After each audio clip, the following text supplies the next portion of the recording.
administration. In fact, he was placed in charge of the Department of Commerce by his fellow Freemason and Roerich disciple, Henry Wallace. As we have seen, Wallace, in his letters, shared a fascination with the Stone of Destiny. And so the stone today is in this building? The stone is in this casket, said to be in this casket. The reports I have received from the Roerich Museum would have that stone in this Rajput casket in the cornerstone of the master building.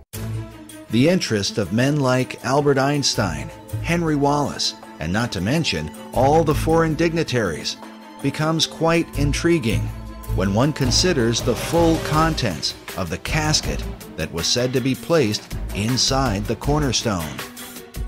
I'm familiar with the ingredients of the Rajput casket by having read letters from Zina Fosdick and her own notebook entries, and also because Aida Tolskaya herself, one of the co-curators of the Roerich Museum, wrote out what Zina Fosdick had stated they had placed in the Rajput casket in Darjeeling before it was delivered to the city of New York to be placed in the cornerstone. As Buff Perry explained, the letter that describes the contents of the casket comes from Zina Fosdick, a longtime devoted disciple of Nicholas Roerich, who would later become the director of the Roerich Museum.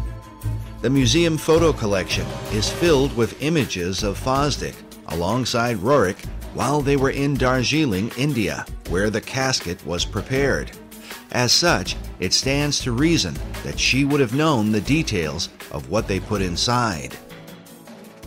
The letter's written by Zina Fosdick, and it was actually an entry in her diary. And what's written here is an accounting of all of the ingredients that are in the Rajput casket that was prepared in Darjeeling, India, in 1928 to be delivered to New York, to Manhattan, and to be placed in the cornerstone of the master building.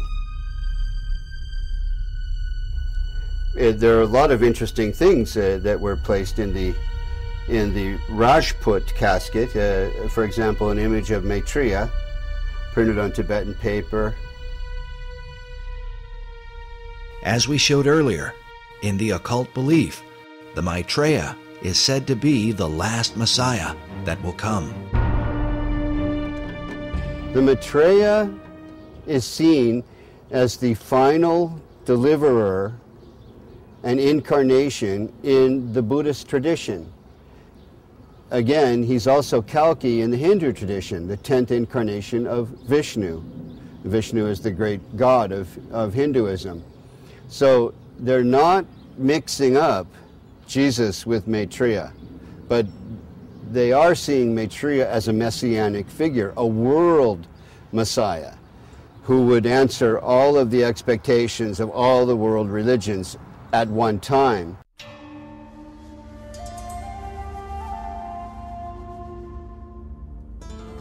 The reason Roerich would not mix up Jesus with Maitreya is because of the New Age belief that Maitreya is the true Christ, while Jesus was only his disciple.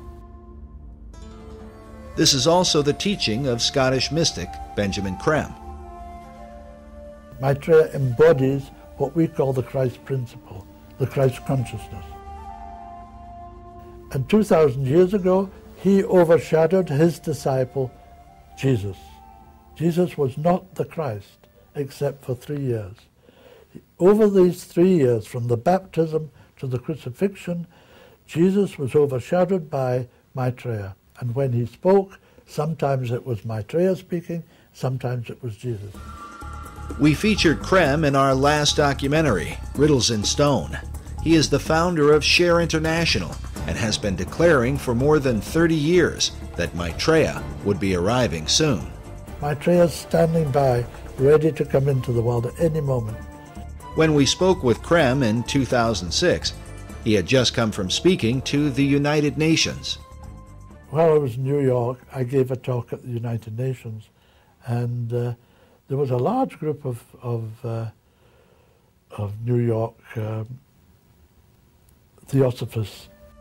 A certain number from outside the United Nations were allowed to come to the talk, and they were very responsive, very responsive. These theosophists are modern members of the Theosophical Society, of which both Nicholas Roerich and Henry Wallace were members.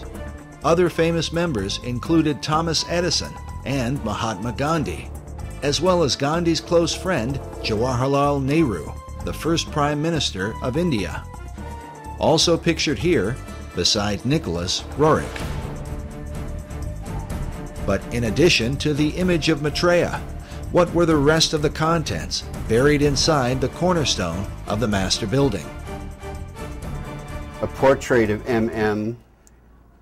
This, I believe, is Master Morya. Master Morya was one of the names given to a spirit that is said to have inspired Madame H.P. Blavatsky.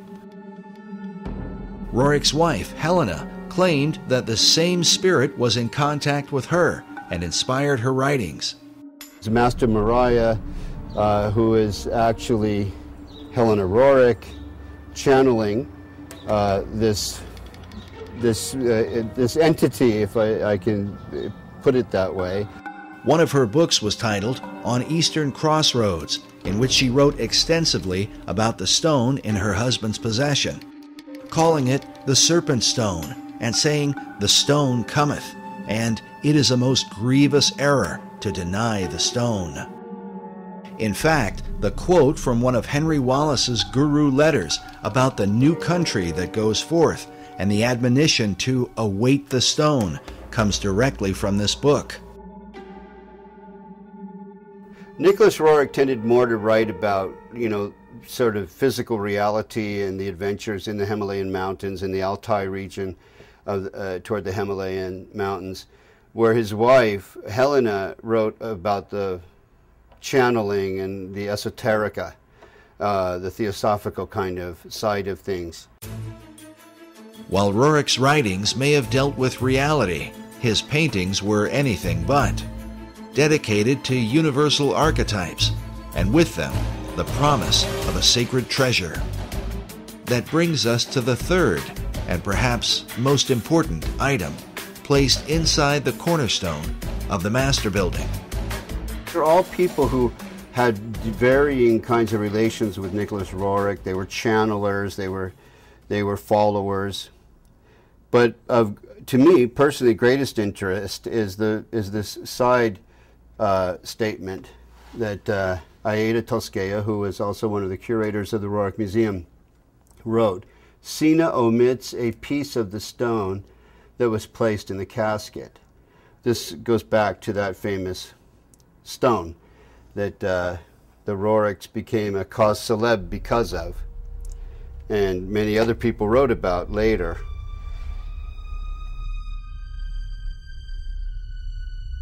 Everything changed once they received this. The 1924 marked a whole new direction for them all, and this came about, I think, this is 1924. You'll see the casket here is the same casket there.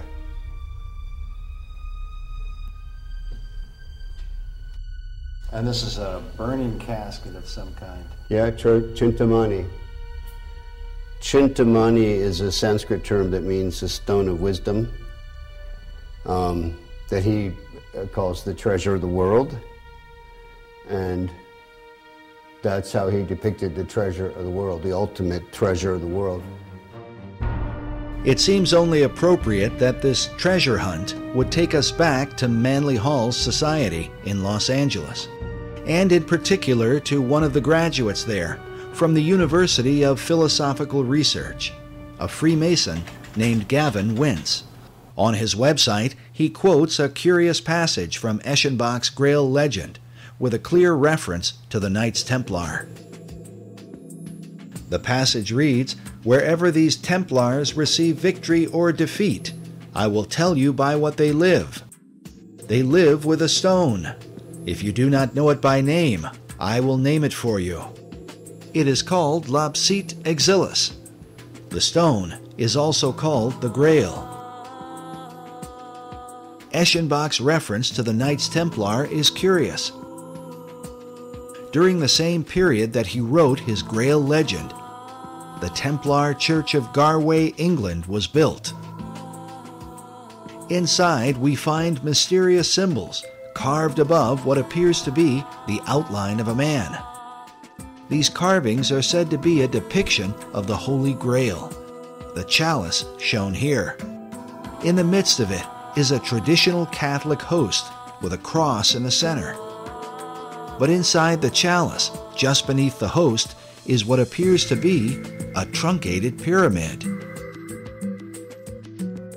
Which brings us back to Gavin Wince, who produced an award-winning documentary which he titled Lapis Exilis, based on a variant spelling of the Grail name given by von Eschenbach. This slight alteration to the original name had been recorded in the diary of Nicholas Roerich. And it seems to be a contraction of several words in the Eschenbach example, but clearly in Roerich's example, Lapis Exilis means the exiled stone, or the wandering stone, or the stone that comes in from somewhere else. The word lapis is simply Latin for the stone. But how was this stone envisioned by Roerich and his disciple Henry Wallace? Roerich described the stone as a type of moldavite, the meteoric stone of green or emerald color.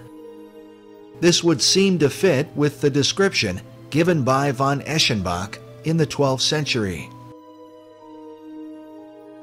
On his website, dedicated to the stone's history, Freemason Gavin Wince came to this conclusion about just what Nicholas Roerich envisioned as Lapis Exilis, the stone they call the Grail.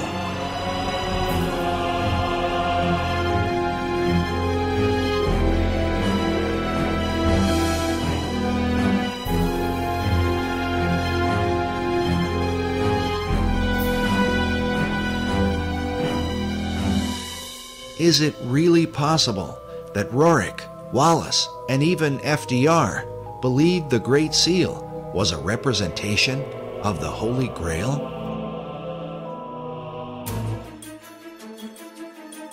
And if so, then, as the treasure of the world, would this explain why the US dollar has been used from the time of FDR onward to send financial aid to nearly all the countries of the earth, for the establishment of a global society?